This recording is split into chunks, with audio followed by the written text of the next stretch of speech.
And now to today's other big story, the Claremont Killer, who will remain behind bars for at least the next 40 years for murdering 2 women in Perth in the 1990s.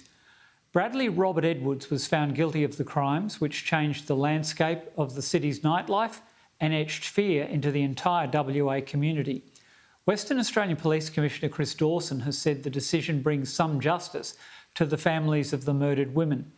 But the search for justice for Ciara Spears will continue. They believe a just sentence has been delivered, and so it will never replace their loved ones, and it will forever change the lives of those living victims. But they believe justice has been delivered today. The quest for justice for Ciara will continue. Ciara's murder remains an open case, and Western Australia Police will never give up in our quest to bring justice for Ciara Spears. Joining me to discuss the outcome of this significant case for Western Australia is criminal barrister Linda Black from Dunsborough in Western Australia. Linda, does this bring closure for the families of the victims? I know the remains of Ciara Spears have not even been found, so they're haunted clearly and must surely think Edwards is the perpetrator. What's your view of where this has taken the state, and has justice been done today?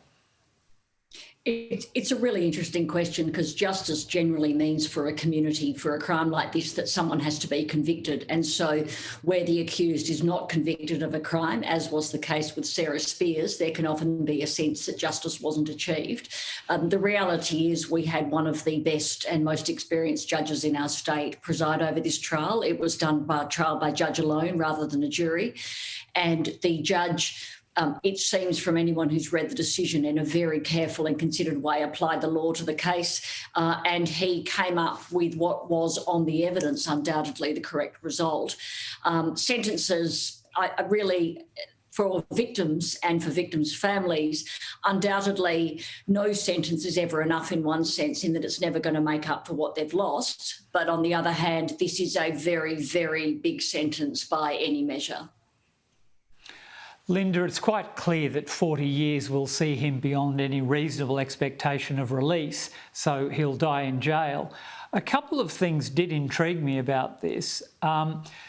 Firstly, did he show any remorse during the proceedings or during any of the interrogation process? I know there was a pretty unedifying spectacle of a couple of commercial networks trying to purchase exclusive rights to broadcast some of his interviews with police, which I think would have been extraordinarily, one, prejudicial and also distasteful.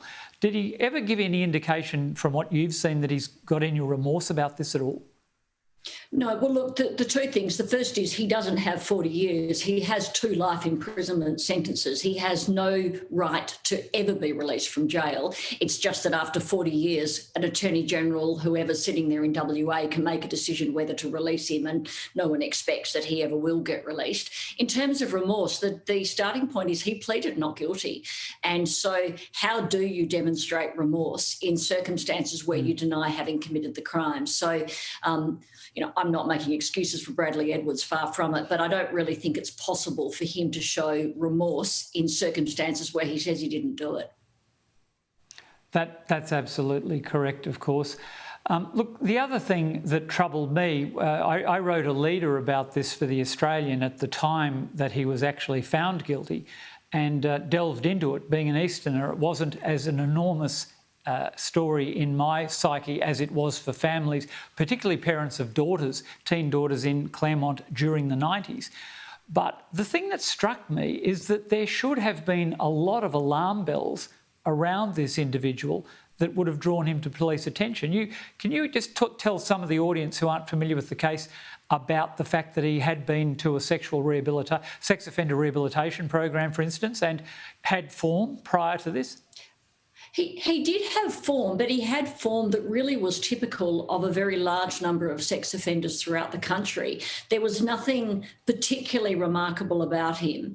And of course, serial killers or multiple killers, particularly in these circumstances, are fortunately very rare. So the fact that the signs weren't picked up is really unsurprising. In fact, all those people who actually knew him and saw him attend sporting events found him to be a generally, apparently quite normal person. From a Perth perspective, I went to law school with one of the victims, with Ciara Glennon.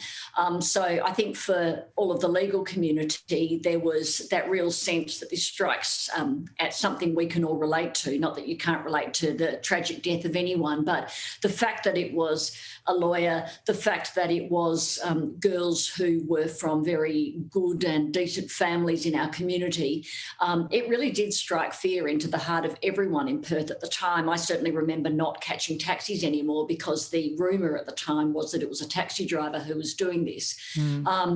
But look, the reality is that there are very few people who are capable of such incredible acts of cruelty to complete strangers. There fortunately are. Most murders are committed by people who hurt those that they love, those that they know, those within their own family. People like Mr. Edwards are few and far between, and that's one of the reasons why Mr. Edwards has received the second longest sentence that any person has ever received in the history of Western Australia.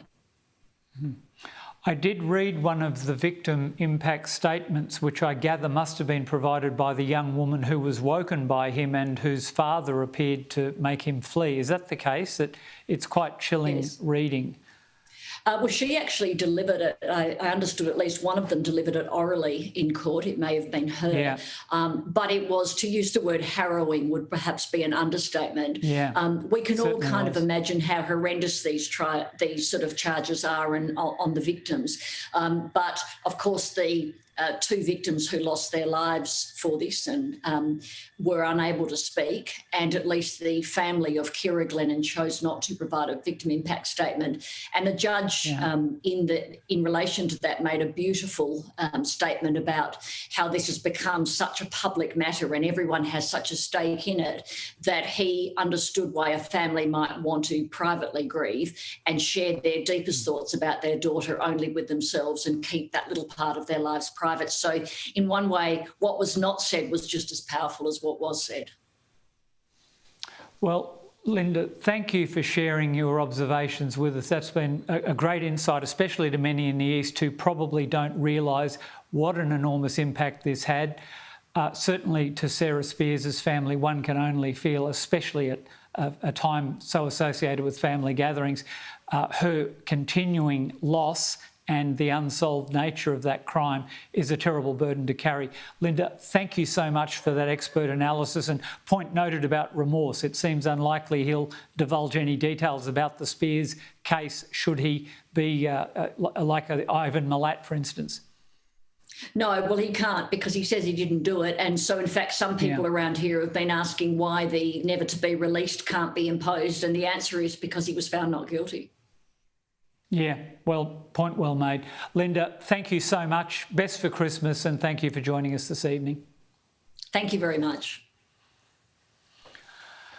And on this network, we're actually running a special investigation which will reveal explosive new details about one of Australia's most notorious serial killers, catching the Claremont Killer, the Untold Story, which premieres on February 4 at 8 p.m. Keep an eye out for that. It'll be compelling television.